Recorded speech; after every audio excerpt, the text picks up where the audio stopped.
गर्दा जनतालाई सरकार छ कि छैन महसुस भएन। निर्माण कार्यलाई गति दिँदै सरकार र नागरिक बीचको सम्बन्धलाई सुदृढ बनाउन सरकार दृढ सङ्कल्पित रहेको जानकारी गराउँछु। धन्यवाद। अर्का प्रश्नकर्ता मान्य रेल सेवा सञ्चालनबारे सरकारको दृष्टिकोण के छ र यसै गरी रेल सेवा सञ्चालन गर्ने बारेमा सरकार सकारात्मक रहेको छ। मान्य सदस्यहरू, अब प्रतिनिधि सभा नियमावली 2079 को परिच्छेद 9 बमोजिम प्रधानमन्त्रीसँग प्रत्यक्ष प्रश्नोत्तर सम्बन्धी निर्धारित कार्यक्रमको लागि सोही नियमावलीको नियम 56 को उपनियम 1 बमोजिम बैठकको पहिलो 1 घण्टाको समय निर्धारण गरिएको बेहोरा जानकारी गराउँछु। मान्य सदस्यहरू, सम्माननीय प्रधानमन्त्रीसँग प्रश्न गर्न मान्य सदस्यहरूबाट नियमावलीको नियम 58 बमोजिम प्रश्नहरू प्राप्त भइसकेको बेहोरा समेत जानकारी गराउँछु। यस परिच्छेद बमोजिम प्रधानमन्त्रीसँग प्रत्यक्ष प्रश्नोत्तरमा स्पष्टीकरण सोध्ने व्यवस्था नरहेको पनि जानकारी गराउँछु। मान्य सदस्यहरू, अब म सम्माननीय प्रधानमन्त्री श्री पुष्पकमल दाहाल प्रचण्डलाई प्रत्यक्ष प्रश्नोत्तर कार्यको लागि रोस्टममा आमन्त्रण गर्दछु।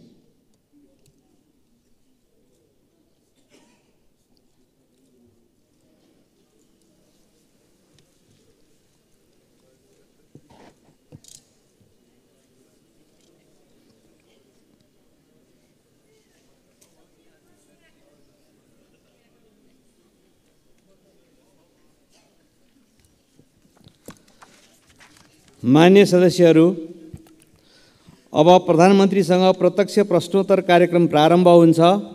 सर्वप्रथम प्रश्नकर्ता मान्य श्री अच्युत प्रसाद मैनालीलाई सम्माननीय प्रधानमन्त्रीसँग प्रश्न सोध्न अनुमति दिन्छु। सम्मान्य सभामुखज्यूको अनुमतिबाट म सम्मान्य प्रधानमन्त्रीज्यूलाई मेरा केही जिज्ञासाहरू राख्ने अनुमति चाहन्छु। प्रश्नहरू: सार्वजनिक खरिद नियमावली 64 को नियम 6(3) अन्तर्गत निर्माण स्थलको व्यवस्थापन नभई खरिद कार्य गर्न नहुने उल्लेख छ। राष्ट्रिय गौरवका आयोजनाहरू बुढी गण्डकी, सुनकोशी मरिन, काठमाडौँ तराई द्रुत मार्ग, खोकना खण्ड, निजगढ अन्तर्राष्ट्रिय विमानस्थल टाङ्गिया बस्ती, पूर्व पश्चिम रेलमार्गको जग्गा अधिग्रहण एवं घर टहरा हटाउने, क्षतिपूर्ति दिने साथै तामागढी सिमरौनगढ हुलाकी सडकको मुआब्जा जनताले 4 वर्षदेखि पाउन सकेका छैनन्। यसै आबोमा बजेट विनियोजन छैन। साथै बहुचर्चित रेल सेवा सञ्चालनबारे सरकारको दृष्टिकोण के छ र यसै गरी संसदमा समेत आवाज उठेको सम्माननीय सभामुख महोदय, रुस युक्रेन युद्धमा रुसको पक्षबाट नेपाली युवाहरूको संलग्नताको विषयमा सो बारेमा पनि म सरकारको जिज्ञासा जवाफ चाहन्छु। धन्यवाद। अब सम्माननीय प्रधानमन्त्री श्री पुष्पकमल दाहाल प्रचण्डलाई उक्त प्रश्नको जवाफ दिन अनुमति दिन्छु। सम्मान्य सभामुख महोदय, म यो प्रश्न उत्तर कार्यक्रममा मान्य सदस्यहरूको प्रश्नको उत्तरको निम्ति उपस्थित छु। म प्रश्न उत्तरमा सहभागी हुनु अगाडि केही दिनदेखि आएको अविरल वर्षाको कारण पूर्वी नेपालका खास गरी सङ्खुवासभा, ताप्लेजुङ, पाँचथरका जिल्लाहरूमा ठुलो धनजनको क्षति भयो र त्यसको प्रत्यक्ष अवलोकन गर्न नेपाल सरकारको तर्फबाट हामी त्यहाँ पुग्यौँ पनि, तर मौसमको खराबीको कारणले सबै चिज यथार्थ अवलोकन गर्न त हामीले सकेनौँ। तैपनि हामीले त्यहाँको निम्ति तत्काल आवश्यक पर्ने राहत, उद्धार र पुनर्स्थापनाको सम्भावनाबारे छलफल गऱ्यौँ र युद्ध स्तरमा उद्धार र राहत कार्यक्रम अगाडि बढाउन सम्बन्धित सबै निकायहरूलाई निर्देशित दियौँ। म अहिले त्यसको व्याख्या होइन, खालि म मृतकहरूप्रति श्रद्धाञ्जली र शोक सन्तप्त परिवारहरूप्रति समवेदना व्यक्त गर्न चाहन्छु। त्यसै गरी आज ओखलढुङ्गामा पनि फेरि पहिरोमा परि जो 4 जनाको क्षति भएको कुरा आएको छ, उहाँहरूप्रति पनि म श्रद्धा व्यक्त गर्न चाहन्छु र पीडितहरूप्रति संवेदना व्यक्त गर्न चाहन्छु। हामी सबै मान्य सदस्यहरूसँग नेपाल सरकारको तर्फबाट हाम्रो विकासको मोडालिटीको बारेमा, हाम्रो भौगोलिक अवस्थितिको बारेमा भौगोलिक अध्ययन गरेर बस्तीको बारेमा हामीले गम्भीर रूपले र रणनीतिक रूपले नसोच्ने हो भने यस्ता घटनाहरूको पुनरावृत्ति भइराख्ने स्थिति छ। यतातिर नेपाल सरकारको पक्कै पनि गम्भीर रूपले ध्यान आकर्षित भएको छ। म सबै मान्य सदस्यहरूले पनि यो विषयलाई हामीले दीर्घकालीन ढङ्गले विचार गर्न जरुरी छ भन्ने आग्रह गर्न चाहन्छु। अब म प्रश्न उत्तरतिरै लाग्छु। सरकारले राष्ट्रिय गौरवका आयोजनामा बजेट सुनिश्चित गर्ने गरेको छ। राष्ट्रिय गौरवका आयोजनाहरूमा विनियोजित रकम कम हुने अवस्थामा पनि आवश्यकता अनुसार थप बजेटको व्यवस्था गर्ने गरिएको छ। निजगढ अन्तर्राष्ट्रिय विमानस्थल आगामी आर्थिक वर्षमा साइट क्लियरेन्स गर्ने कार्य सम्पन्न गर्ने कुरामा सरकारको गहिरो ध्यान छ। रेल सेवा सञ्चालन गर्ने बारेमा सरकार सकारात्मक रहेको छ। साथै राष्ट्रिय गौरवका आयोजनाहरू तथा अन्य प्राथमिकता प्राप्त आयोजनाहरूको जग्गा अधिग्रहण, मुआवजा तथा क्षतिपूर्ति वितरण गर्ने कार्य सरकारको प्राथमिकतामा रहेको छ। आगामी दिनमा आवश्यक बजेट व्यवस्था सहित सम्बन्धित निकाय मार्फत यस विषयमा सम्बोधन हुने बेहोरा म मान्य सदस्यहरूलाई अवगत गराउन चाहन्छु। अन्तर्राष्ट्रिय राजनीतिमा घटिरहेका घटनाहरूप्रति नेपाल सरकारको गहिरो ध्यान छ भन्ने कुरा पनि म राख्न चाहन्छु। धन्यवाद। अर्का प्रश्नकर्ता मान्य श्री अजय कुमार चौरसिया। सम्मान्य सभामुख महोदय, सम्मान्य प्रधानमन्त्रीज्यू, लगभग 70% राजस्व मध्य प्रदेशको वीरगञ्जबाट सङ्कलन हुन्छ। जनसङ्ख्या अन्य प्रदेशभन्दा बढी भएको तर बजेट विनियोजन मध्य प्रदेशमा सबभन्दा कम किन भयो? पर्साको वीरगञ्ज सरकारको प्राथमिकतामा किन परेन? वीरगञ्ज सहरको स्तर उन्नतिको लागि के कार्यक्रम आएको छ? सम्मान्य प्रधानमन्त्रीज्यू, वीरगञ्जको नारायणी उपक्षेत्रीय अस्पताल, ठाकुराम बहुमुखी क्याम्पस, आदर्श नगर र नारायणी रङशालाको स्तर उन्नतिको लागि कति रकम विनियोजन भएको छ? स्वास्थ्य, शिक्षा र कृषि र रोजगारको राम्रो व्यवस्था बिना कुनै पनि मुलुकको उन्नति प्रगति हुन सक्दैन भन्ने थाहा हुँदाहुँदै यसमा सरकारको पर्याप्त ध्यान किन जान सकिरहेको छैन?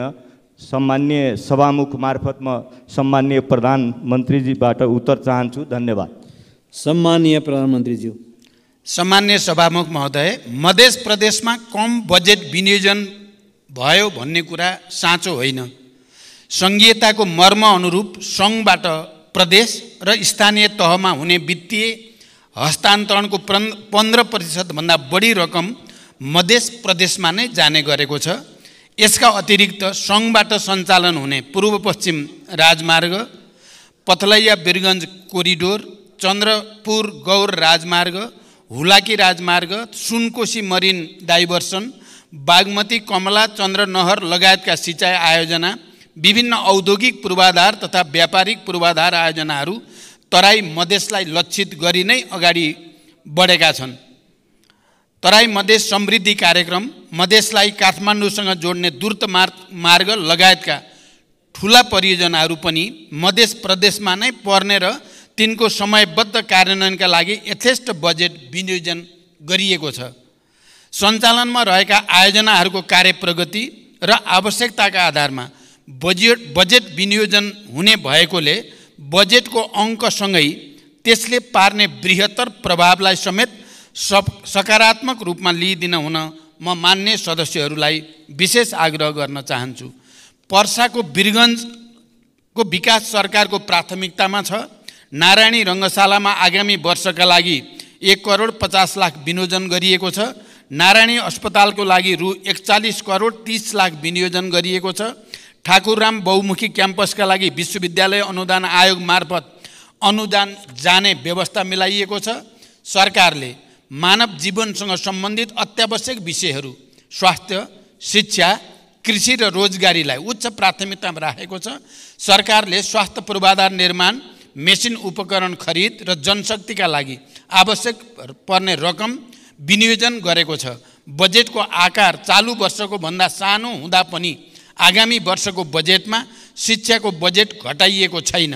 कृषि क्षेत्रका लागि उत्पादनमा आधारित अनुदान, रैथाने बाली प्रवर्धन, रासायनिक मलमा बजेट व्यवस्था लगायतका कार्यक्रमहरू रहेको जानकारी गराउन चाहन्छु। धन्यवाद।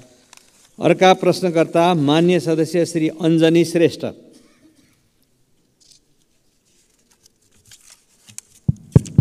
सम्माननीय सभामुख महोदय, सम्मानित सभामुख महोदय, सम्मानित सभामुख मार्फत प्रधानमन्त्रीसँग प्रश्न राख्न चाहन्छु। यस गरिमामय सदनमा शून्य समय, विशेष समय र आकस्मिक समयमा उठाएका जनतासँग सरोकार भएका प्रश्नहरूको उत्तर कहिले आउँदैन, किन?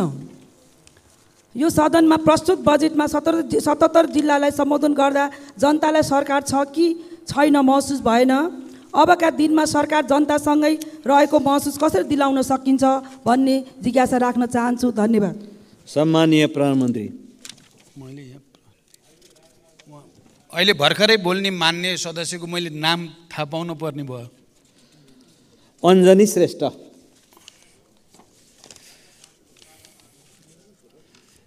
सम्मान्य सभामुख महोदय, सम्मानित सदनमा शून्य समय र विशेष समयमा मान्य सदस्यले उठाएका विभिन्न प्रश्नहरूमा सरकार संवेदनशील भई तिनको जवाब नियमित रूपमा दिइ नै रहेको छ।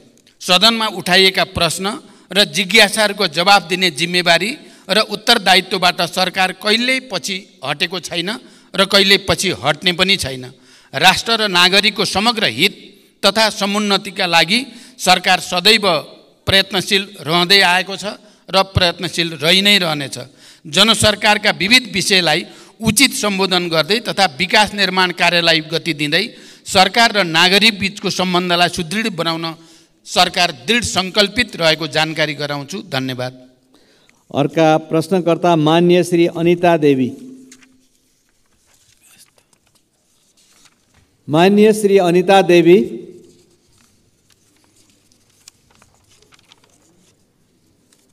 माननीय श्री अनिता देवी। यसपछि अर्का प्रश्नकर्ता मान्य श्री अनिशा नेपाली। सम्माननीय सभामुख महोदय, आज म सभामुख महोदय मार्फत प्रधानमन्त्रीज्यूलाई प्रश्न सोध्न चाहन्छु। सम्माननीय प्रधानमन्त्रीज्यूको हालै सम्पन्न भारत भ्रमणमा भारतले नेपालबाट 10,000 मेगावाट विद्युत खरिद गर्ने सहमति भएको जानकारी आयो। उक्त 10,000 मेगावाट कुन कुन आयोजनाबाट के कति परिमाण र कुन दरमा भारतले खरिद गर्न खोजेको हो? खरिद सम्झौता कहिलेबाट सुरु हुन्छ र कहिलेसम्मको लागि हो? नेपालकै लगानीको विदेशी कम्पनीले ठेक्कामा निर्माण गरेका योजनाको विद्युत खरिद हुन्छ हुँदैन? यस सम्बन्धमा के कस्तो कार्यविधि तयार हुँदैछ? यस्तो महत्त्वपूर्ण विषय संसदको जानकारीको विषय हो कि होइन? धन्यवाद। सम्मानीय प्रधानमन्त्री। सम्मान्य सभामुख महोदय, भर्खरै मैले मित्र राष्ट्र भारतको भ्रमण गर्दा नेपालको जलविद्युत विकासका लागि लगानी भित्र्याउन र उत्पादित विद्युत निर्यात गर्ने सम्बन्धमा महत्त्वपूर्ण कार्यहरू भएका छन्। भारत सरकारले आगामी 10 वर्षमा नेपालबाट 10,000 मेगावाट जलविद्युत खरिद गर्ने प्रतिबद्धता भारतीय प्रधानमन्त्री श्री नरेन्द्र मोदीजीले व्यक्त गर्नुभएको कुरा अवगत भएकै छ। भारतसँगको दीर्घकालीन ऊर्जा व्यापार सम्झौतामा प्रारम्भिक हस्ताक्षर भ्रमणकै दौरानमा भइ पनि सकेको छ। सम्झौतामा अन्तिम हस्ताक्षर छिटै हुने विश्वास छ। देशमा हाल वर्षायाममा विद्युत उत्पादन क्षमता करिब 2800 मेगावाट रहेको छ भने अधिकतम खपत करिब 1900 मेगावाट पिक डिमान्ड रहेको अवस्था छ। आन्तरिक खपतभन्दा बढी भएको ऊर्जा खेर जान नदिने गरी छिमेकी भारतमा विद्युत निर्यात भइरहेको छ। यसबाट देशको व्यापार घाटा न्यूनीकरण गर्न समेत महत्त्वपूर्ण योगदान पुगिरहेको छ। देशभित्र नै अधिकतम आन्तरिक विद्युतीय ऊर्जा खपत वृद्धि गर्न सरकारले ऊर्जा खपत सम्बन्धी कार्ययोजना ल्याइसकेको छ र सो अनुसार काम अगाडि बढिरहेको कुरा पनि म यो सम्मानित सदनलाई जानकारी गराउन चाहन्छु। हाम्रो देशमा जलविद्युत उत्पादनको अत्यधिक सम्भावना रहेको र देशको समृद्धि हासिल गर्नका लागि एउटा महत्त्वपूर्ण स्रोतको रूपमा ऊर्जा व्यापार हुन सक्ने तथ्य निर्विवाद रूपमा रहेको छ। आन्तरिक खपतभन्दा बढी उत्पादन भएको विद्युतलाई निर्यात गरेर देशको आर्थिक विकासमा योगदान पुर्याउने लक्ष्य सरकारले लिएको छ र देशको आन्तरिक खपतलाई हेरेर अल्पकालीन, मध्यकालीन र दीर्घकालीन रूपमा खरिद सम्झौता गरिनेछ। हाल नेपाल सरकार एवं निजी क्षेत्रबाट निर्माणाधीन निर्माणको तयारीका अवस्थामा रहेका विद्युत आयोजनाहरूबाट उत्पादन हुने विद्युत मध्ये आन्तरिक खपत गरी बाँकी हुने विद्युत मात्र निर्यात गरिने नीति नेपाल सरकारको रहेको कुरा पनि म स्पष्ट गर्न चाहन्छु। आवश्यकताअनुसार निर्यात हुने परिमाणलाई मन्त्रालयका सचिव स्तरीय समितिले थपघट गर्न सक्ने व्यवस्था समेत रहेको छ। प्रचलित कानुनको परिधिभित्र रही विद्युत व्यापार हुनेछ।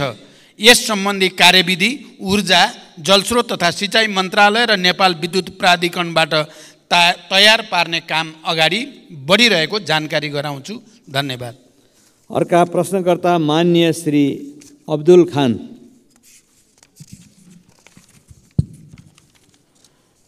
सम्माननीय सभामुख महोदय मार्फत सम्माननीय प्रधानमन्त्रीज्यूलाई प्रश्न सोध्न चाहन्छु। तराई मधेसतिर किसानहरू लगभग धानको बिउ राखिसकेका छन्। अब किसानहरूको सोच मल र सिँचाइको व्यवस्थापनमा छ। मलको हाहाकार छ, बिजुली कटौती अत्यधिक छ। सीमा नाकामा जनताले दिनहुँ गाली पिटाई खाइरहेछन्। 1 बिघा अर्थात् 20 कट्ठाको खेती गर्ने किसानलाई 2 बोरा युरिया, 1 बोरा DAP चाहिन्छ। भारतबाट ल्याउँदा नेपाल प्रहरीले जफत गर्छ। न त हामी दिन सक्छौँ, न त ल्याउन दिन्छौँ, न त हामी किसान कार्ड बनाउँछौँ, न त हामी नाका खोल्छौँ। जनताले कसरी सरकारको अनुभूति गरियोस् सभामुख महोदय? त्यस्तै पैसा तिरेर पनि हाम्रो सरकारले किन मल समयमा किन्न सकिरहेको छैन? स्पष्ट कारण चाहिन्छ सभामुख महोदय। 100 रुपियाँ भन्दा माथिको सामानमा भन्सार कर लगाउनु कतिको जायज छ? हस्, धन्यवाद। सम्माननीय प्रधानमन्त्री। सम्माननीय सभामुख महोदय, रासायनिक मलको आपूर्ति व्यवस्था विगतका वर्षहरूमा भन्दा सुदृढ भएको जानकारी गराउन चाहन्छु। 2079 श्रावण महिनादेखि हालसम्म 3,51,000 मेट्रिक टन रासायनिक मल आयात भएको छ। त्यो मध्ये 71,000 मेट्रिक टन विभिन्न बिक्री डिपोहरूमा मौजदात रहेको छ। भारतको कलकत्ताबाट 45,000 मेट्रिक टन DAP यो महिनाभित्र नेपाल भित्रिने व्यवस्था गरिएको छ। धान रोप्ने सिजनमा विगतको जस्तो मल अभाव हुने अवस्था यसपटक रहेको छैन। सुरुमा रासायनिक मलको लागि रु 15 अरब विनियोजन भए पनि थप रु 23 अरबको स्रोत सुनिश्चित गरी मल आपूर्ति व्यवस्थालाई सुदृढ गरिएको छ। यसबाट सरकार किसानहरूको लागि रासायनिक मल उपलब्ध गराउन जिम्मेवार रहेको तथ्य प्रमाणित हुन्छ। मलको आयातमा सङ्घीय मन्त्रालयलाई जिम्मेवार बनाइएको छ भने वितरण कार्यमा प्रदेश र स्थानीय तहहरूलाई परिचालन गरिएको छ। मल वितरण प्रणालीलाई पारदर्शी बनाउन मल आपूर्ति र वितरणमा डिजिटल प्रणाली प्रयोगमा ल्याइएको कुरा पनि म मान्य सदस्यहरूलाई जानकारी गराउन चाहन्छु। धन्यवाद। अर्का प्रश्नकर्ता मान्य सदस्य श्री अम्बिका बस्नेत।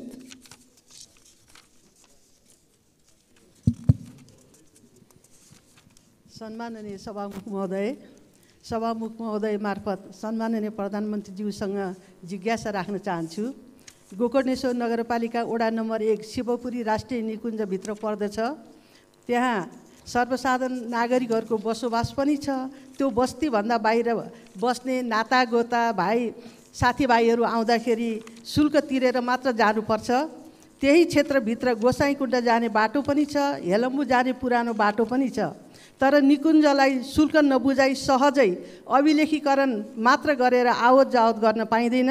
यसभन्दा पहिला शुल्क नलाग्ने भनी 2 चोटि क्याबिनेटले निर्णय गरिसकेको भए पनि कार्यान्वयन नभएको जानकारी गराउन चाहन्छु। त्यही राष्ट्रिय निकुञ्जभित्र पर्ने टोखा छहरे हुँदै नुवाकोट जाँदा अभिलेखीकरण मात्र गरेर निर्विवाद आवत जावत गर्न पाइन्छ। एउटै निकुञ्जभित्र त्यस्तो विभेदकारी नियम किन लागू भइरहेको छ? सम्माननीय प्रधानमन्त्रीज्यूसँग मेरो जिज्ञासा छ र साथै त्यस्तो विभेदकारी नीति हट्नुपर्छ भनी जोडदार माग पनि गर्न चाहन्छु। हस्, धन्यवाद। जय नेपाल। सम्माननीय सभामुख महोदय, फेरि मलाई नाम भनिदिनु पर्ने भयो। यहाँ मेरो थोरै चाहिँ यो तलमाथि परेको छ। अम्बिका बस्नेत। मान्य श्री अम्बिका बस्नेतको प्रश्न छ। अम्बिका बस्नेत।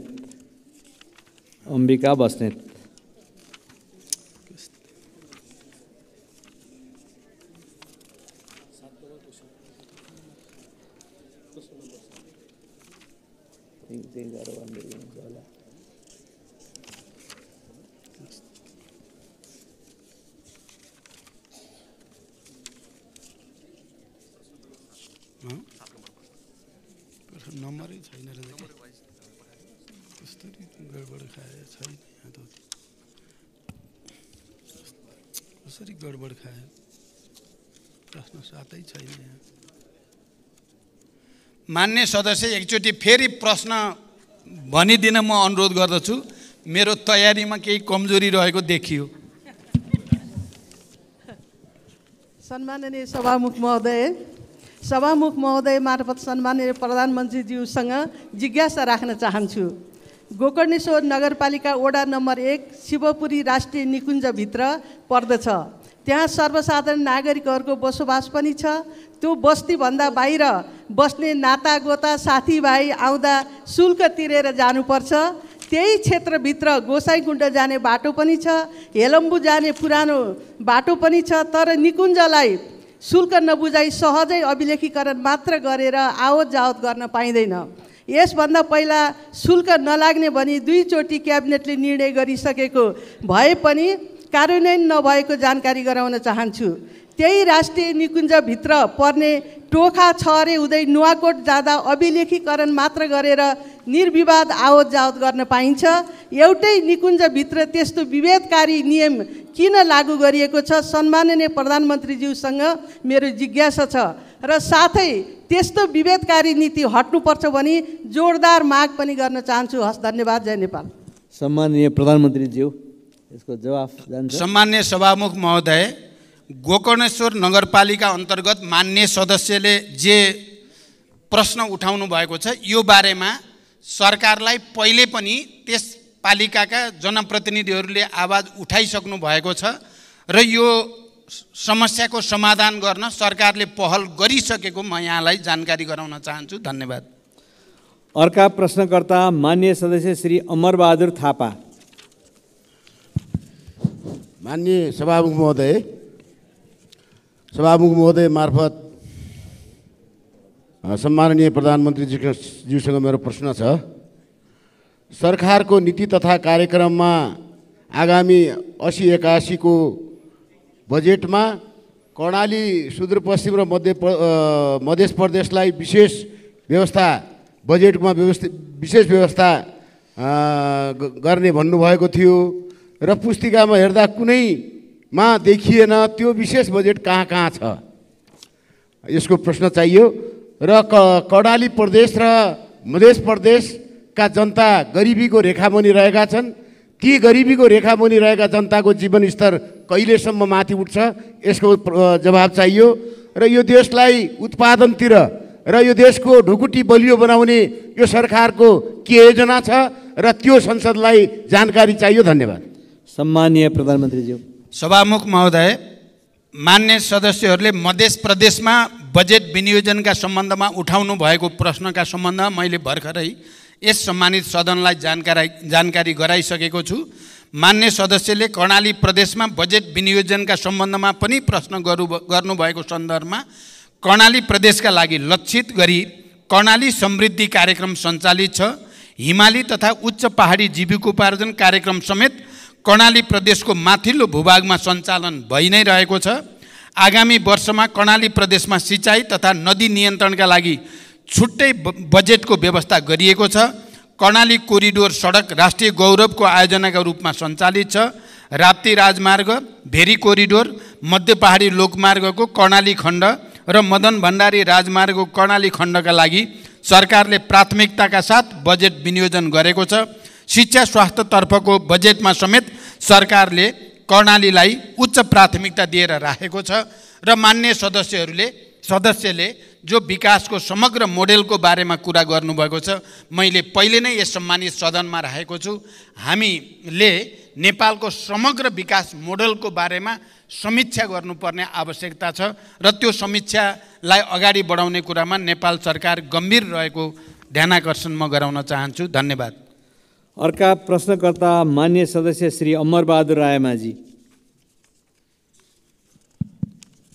सम्माननीय सभामुख महोदय मार्फत सम्माननीय प्रधानमन्त्रीज्यूलाई केही प्रश्न राख्न चाहन्छु। संसारको ध्यान क्लिन इनर्जीमा गइरहेको छ, तर हाम्रो सरकार यसप्रति बेखबर हो कि जस्तो छ। शक्ति केन्द्रको स्वार्थप्रति नतमस्तक हो बुझ्नै सकिएन। अस्ति प्रधानमन्त्रीज्यू भारत भ्रमण जानुभयो हाम्रो 10,000 मेगावाट क्लिन इनर्जी भारतलाई बेच्ने सम्झौता गर्नुभयो भने उता पेट्रोल, डिजेल, ग्यास, मट्टीतेल जस्ता उच्च कार्बन उत्सर्जन गर्ने डटी इनर्जीको सजिलो पहुँचको लागि भरतपुरदेखि काँकरभिट्टासम्मको पाइपलाइन विस्तारको सम्झौता गरेर आउनुभयो। इनर्जी माथिको अर्काको नियन्त्रणले मुलुकको स्वतन्त्रता खतरामा पर्छ। हामी आफैले विकास गर्न सकिन्छ, तर विद्युत अर्कालाई सुम्पदैछौँ। के यो सरकारको योजना रणनीति हो? यो नयाँ युगको सुरुवात हो कि परनिर्भरता हो? परनिर्भरताको तयारी हो? जिज्ञासा गर्न चाहन्छु। धन्यवाद। सम्माननीय प्रधानमन्त्री। सभामुख महोदय, हाल देशमा हाइड्रो पावर, सोलर, बायोग्यास जस्ता स्वच्छ ऊर्जा क्लिन इनर्जीको स्रोतबाट विद्युत ऊर्जा उत्पादन भइ नै रहेको छ। वर्षायाममा विद्युत ऊर्जाको मागभन्दा आपूर्ति बढी भइरहेको अवस्था पनि छ। देशमा विद्युतीय र पेट्रोलियम दुवै ऊर्जाको प्रयोग भइरहेको छ। विद्युतको प्रयोग बढाउँदै लाने र पेट्रोलियम पदार्थको प्रयोग कम गर्दै क्रमशः विस्थापित गर्ने सरकारको नीति छ भन्ने कुरा म स्पष्ट गर्न चाहन्छु। नेपालमा विद्युतीय सवारी कम गर्दै क्रमशः विस्थापित गर्ने, पेट्रोलियम पदार्थको प्रयोग कम गर्दै क्रमशः विस्थापित गर्ने सरकारको नीति छ।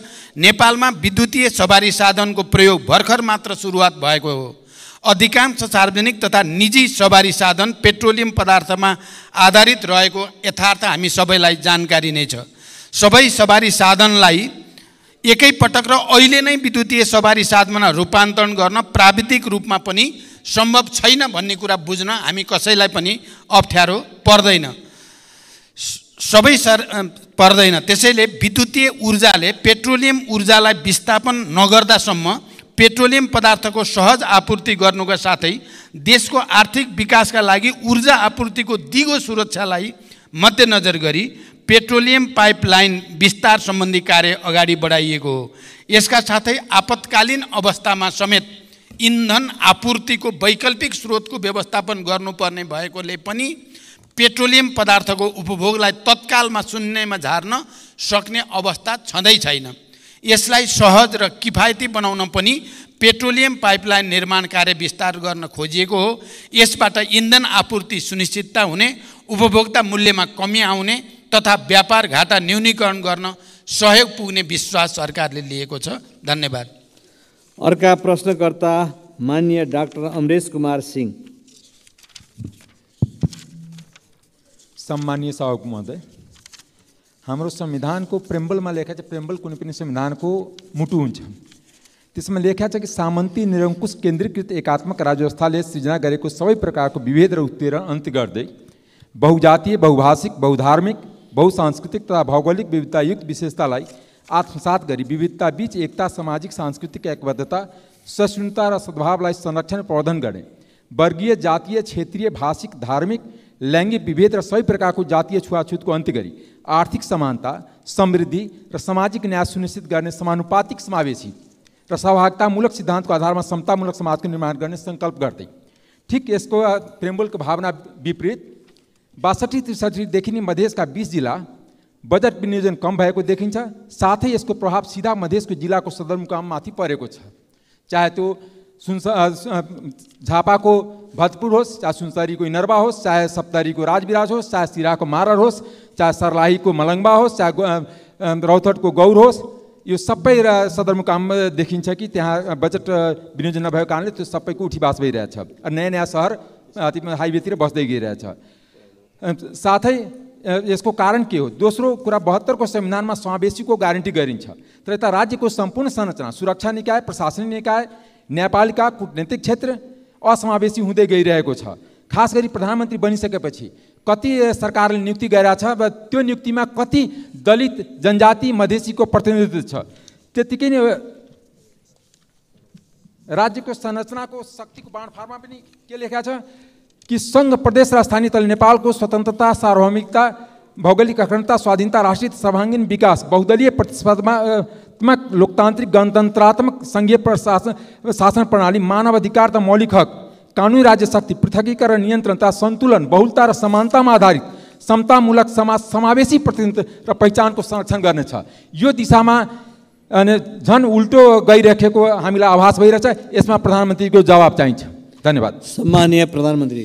सम्माननीय सभामुख महोदय, देशको समग्र विकासको निम्ति सरकारले लिएका नीतिगत प्राथमिकता र विभिन्न विशेष क्षेत्रको विकासका लागि गर्नुपर्ने लगानी आवश्यकताका आधारमा बजेट विनियोजन भएको कुरा मैले यस अगाडि पनि जानकारी गराइसकेको छु। मानव विकासका सूचकाङ्कमा पछि परेका कर्णाली प्रदेश, सुदूरपश्चिम प्रदेश र मध्य प्रदेशलाई विशेष प्राथमिकतामा राखी स्रोत साधनको न्यायपूर्ण विनियोजन गरिएको कुरा पनि म स्पष्ट गर्न चाहन्छु। राज्यको सम्पूर्ण संरचनालाई समावेशी बनाउँदै समावेशी लोकतन्त्रको सुदृढीकरणका लागि सरकार प्रयत्नशील पनि छ र प्रतिबद्ध पनि छ। सोही अनुसार विभिन्न नीतिगत, कानुनी र प्रक्रियागत सुधारहरूलाई निरन्तरता दिने कुरामा सरकार स्पष्ट रहेको जानकारी म मान्य सदस्यलाई गराउन चाहन्छु। धन्यवाद। अर्का प्रश्नकर्ता मान्य सदस्य श्री अमृतलाल राजवंशी। सम्मान्य सभामुख महोदय, सम्मान्य सभामुख मार्फत सम्मान्य प्रधानमन्त्रीज्यूलाई प्रश्न सोध्न चाहन्छु। सम्मान्य प्रधानमन्त्रीज्यू, दुधको गुणस्तर जाँच्ने, दुध सम्बन्धी उच्च स्तरीय अध्ययन, किसानसँग प्रत्यक्ष सरोकार भएको दुधको न्यूनतम समर्थन मूल्य तोक्ने जस्ता महत्त्वपूर्ण कामहरू राष्ट्रिय दुग्ध विकास बोर्ड सरकारले खारेज गर्नुपर्ने कारण के हो, जबकि 2 वर्षभित्र दुधको उत्पादनमा आत्मनिर्भर गर्ने सरकारको लक्ष्य हासिल गर्न यस बोर्डको मुख्य भूमिका रहन्छ। साथै मिति 2080 असार 7 गते माननीय कृषि तथा पशुपन्छी मन्त्री र सचिवज्यूसँग भएको छलफलमा उहाँहरूले दिएको जानकारी अनुसार केही तथ्याङ्कहरू परिवर्तन भएकोले सोही अनुसार प्रश्न सोध्न चाहन्छु। लम्पी स्किन रोगको महामारीले 21,000 भन्दा बढी गाई भैँसी मरिसकेका, 6,08,200 गाई भैँसीहरू यो रोगबाट सङ्क्रमित भएका एवं 76 जिल्लामा यो रोग फैलेको अवस्था छ र यस विषयमा सरकारले के गरिरहेको छ स्पष्ट जानकारी होस्। धन्यवाद। सम्माननीय प्रधानमन्त्री। सम्मान्य सभामुख महोदय, राष्ट्रिय दुग्ध विकास बोर्डको कार्यक्षेत्र र मन्त्रालय एवं विभागबाट सम्पादन भइरहेको कार्य समानान्तर प्रकृतिको रहेको देखिएको हुँदा दोहोरोपन समेत देखिएको र यसलाई खारेज गरी यस सम्बन्धी नियामकीय र प्रवर्धनात्मक कार्य मन्त्रालय र विभागबाट सम्पादन हुने व्यवस्था मिलाइनेछ। हाल सार्वजनिक खर्चमा परेको चाप समेतलाई मध्यनजर गरी यो निर्णय लिइएको म जानकारी गराउन चाहन्छु। लम्पी स्किन रोग नेपालमा पहिलो पटक व्यापक रूपमा फैलिएको अवस्था रहेको छ। रोग लाग्न नदिन र लागेका पशुहरूलाई उपचारको लागि सङ्घ, प्रदेश, स्थानीय तह र विभिन्न संस्थाहरूमा रहेका पशु सेवा प्राविधिक परिचालन गरिएको छ। सङ्घबाट कृषि तथा पशुपन्छी विकास मन्त्रालयले सहसचिवको नेतृत्वमा प्रदेशमा 7 वटा टोली परिचालन गरिएको छ। स्थानीय तह र प्रदेशमा कार्यरत पशु सेवा प्राविधिकहरूलाई अनलाइन तालिमको व्यवस्था गरी क्षमता विकास गर्ने काम भइ नै रहेको छ।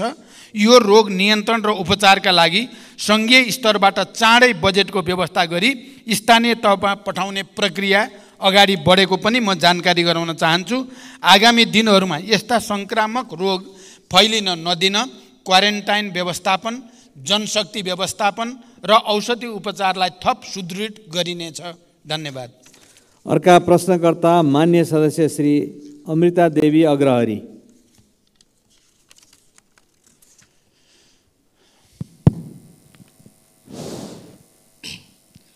सम्मानीय सभामुख महोदय, सम्मानीय प्रधानमन्त्रीज्यूसँग मेरो प्रश्न थियो, विषय नागरिकताको थियो। अब नागरिकता समस्या सर्वोच्चबाट चाहिँ अनुमोदन भइसकेको हुनाले मेरो प्रश्न चाहिँ छोटो भइसकेको छ। म अवश्य केही अब अरू कुरा छोडेर केही भन्न चाहन्छु। नागरिकता जस्तो संवेदनशील विषयमा देशलाई विभाजन गर्ने र राजनीतिक दावपेचको विषय बनाउनु हुँदैन। यहाँ बसेका जति हामी सांसदहरू थियौँ सबै पक्षबाट जन्मसिद्ध नागरिकको सन्तानलाई नागरिकता मिल्नै पर्छ भन्ने सबै चाहिँ मान्यजीहरूबाट म सुन्दै आएको थिएँ। यहाँ नागरिकताको विरोधी मैले कसैलाई देखेन। हामीले जे देख्यो यहाँ सिस्टमको लागि कुरा उठेको थियो, किनभने विधिको शासनमा जबसम्म चाहिँ देश सिस्टममा चल्दैन तबसम्म देशको भविष्य हुँदैन। सिस्टमको विरोध मात्र गरिएको हामीले देख्यो, कसैको यो मान्यता चाहिँ यस्तो थिएन। तपाईको केही प्रश्न छ? मेरो प्रश्न यही नै हो। प्रश्नमा जानुहोस्। सभामुख महोदय, दोबारा फेरि चाहिँ हाम्रो प्रधानमन्त्रीज्यूबाट चाहिँ विधिको शासन ख्याल गरेर मात्र अगाडि बढ्नुपर्छ, नत्र लाखौँ चाहिँ अर्बौं खर्च गरेर यो प्रतिनिधि सभाका चाहिँ के अरे उत्पादन भएको हो। अनि प्रतिनिधि सभालाई चाहिँ माइनस गरेर अगाडि बढ्नु यो पनि देशको लागि दुर्भाग्य हुन्छ। फेरि चाहिँ भविष्यमा यस्तो चाहिँ कुरा नदोहोऱ्याओस् भन्ने चाहिँ मेरो प्रश्न हो। धन्यवाद। सम्माननीय प्रधानमन्त्रीज्यू। सम्माननीय सभामुख महोदय, मान्य सदस्यले नागरिकता सम्बन्धी उठाएको प्रश्न र उहाँले नै भनि नै सक्नुभयो। हिजो मात्रै सम्मानित अदालतबाट यो बारेमा फैसला आइसकेपछि उहाँले उठाउनु भएको प्रश्नको जवाब अदालत स्वयंले दिइसकेको हुनाले मैले दिइराख्नुपर्ने आवश्यकता भएन। मलाई जहाँसम्म लाग्छ तपाईँले अहिले पनि नागरिकता जस्तो संवेदनशील विषयमा यो प्रतिनिधि सभा या हाम्रो राष्ट्रिय राजनीतिमा सहमतिबाट जानुपर्छ भन्नेमा मेरो पनि बुझाइ त्यस्तै नै छ। र मैले के बुझेको छु भने अहिले प्रतिपक्षमा रहनुभएका दलका नेताहरू पनि हिजो सत्तापक्षमा हुँदा अहिले हामीले जुन नागरिकताको जस्तो विधेयक अगाडि बढाएका हौँ त्यसमा हाम्रो मूलभूत रूपमा म सहमति नै देख्छु। तैपनि नागरिकता जस्तो संवेदनशील विषयमा देश विभाजित नहोस्, संसद विभाजित नहोस् भन्ने कुरामा तपाईँले गराउनु भएको ध्यानाकर्षणप्रति मैले ध्यानाकर्षण भएको जानकारी गराउँछु। धन्यवाद। अर्का प्रश्नकर्ता मान्य सदस्य श्री अर्जुन नरसिंह केसी। सभामुख महोदय मार्फत म प्रधानमन्त्रीलाई प्रश्न गर्न चाहन्छु। नेपाल कृषि प्रधान देश, हरेक वर्ष किसान जुन बेला खेतीको समय हुन्छ त्यो मल नपाएर ती किसानहरू हाहाकार पर छटपटिनु पर्ने स्थिति एकातिर छ। तर त्यही समयमा कालो बजारियामा जहाँ जति किन्न पाइन्छ पाइन्छ। त्यो कालो बजारिया नियन्त्रण छ, न मल चाहिँ आपूर्ति गर्न सक्ने स्थिति छ। भर्खरै प्रधानमन्त्रीले 3,50,000 मेट्रिक टनको कुरा गर्नुभयो। वर्षको झन्डै 5,40,000 मेट्रिक टन देशमा आवश्यकता छ। अब त्यसैले यो भोग्नु पो एकातिर त्यो छ भने यो दुःखद अवस्थालाई चिरेर जसोतसो उत्पादन गरेका कृषकहरूको दुध, तरकारी, फलफुल तथा खाद्यान्नको न्यूनतम मूल्य पनि नपाएर सडकमा फालाफाल गर्नुपर्ने स्थिति हामीले प्रत्येक दिन जस्तो देखिरहेका छौँ। र त्यो सँगसँगै अर्कोतिर उपभोक्ताले चर्को मूल्य चुकाउनु पर्ने स्थिति जुन छ, त्यो स्थितिको अन्त्य के यो वर्ष अन्त्य हुनसक्छ? त्यसमा विश्वास गर्न सकिन्छ? त्यसमा सरकार साँच्चै दृढ छ? धन्यवाद। सम्माननीय प्रधानमन्त्री। सम्माननीय सभामुख महोदय, कृषि उपजको बजार प्रणालीमा कृषकले न्यून मूल्य पाउने र उपभोक्ताले चर्को मूल्य तिर्नुपर्ने अवस्थाको अन्त्य गर्न प्रमुख खाद्यान्न बालीको सिजन पूर्व नै समर्थन मूल्य तोक्ने व्यवस्था नेपाल सरकारले गरेको छ। दूध उत्पादक कृषकहरूले पाउने न्यूनतम मूल्य तोकिएको छ भने उखु उत्पादक कृषकहरूलाई रु 70 प्रति क्विन्टलको हिसाबले अनुदान उपलब्ध गराउने व्यवस्था मिलाइएको छ। तरकारीको बजार प्रणालीमा देखिएका समस्या समाधान गर्न विकेन्द्रित प्रणाली अपनाई प्रदेश सरकार र स्थानीय सरकारलाई समेत जिम्मेवार बनाउने गरी कार्य अगाडि बढेको छ।